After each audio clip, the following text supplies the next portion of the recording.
Hey, it's Rebecca Smith from the KBIA newsroom in Columbia, and it's time for Missouri Health Talks, a project where we listen in on Missourians' conversations about access to health care.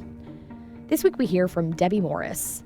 She lives in Long Lane, a small town of about 1,000 in south-central Missouri. She was diagnosed with alpha-gal, a tick-borne illness that causes an allergic reaction to animal byproducts, in June 2020.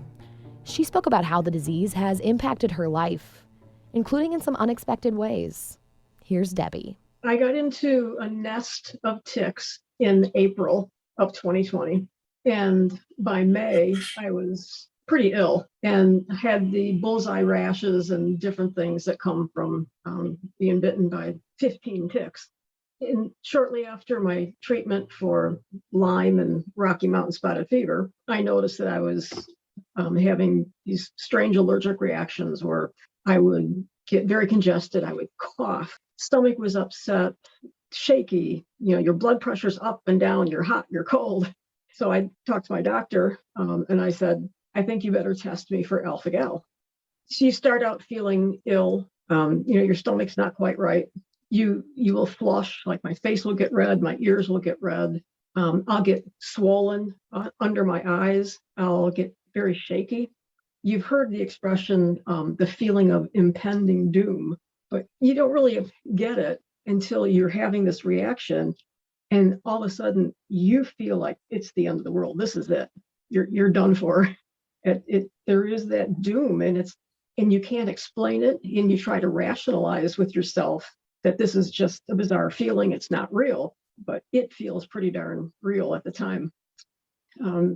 It's made me a lot more aware of what I eat. A lot of whole foods and less processed foods because, mammal hides in so many places. So that's been an improvement too. So that almost a good thing to come from alpha-gal was forcing me to look at that diet and get the processed quickie stuff out of it. And it was better in the long run.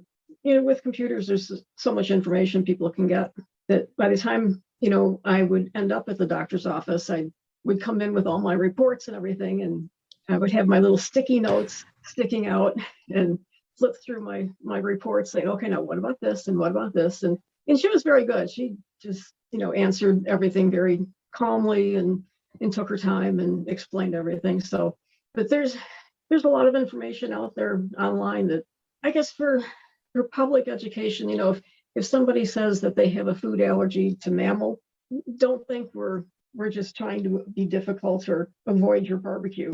There really is a thing that this alpha-gal, and people, it would be nice if people would know more about it and it would help to have more understanding.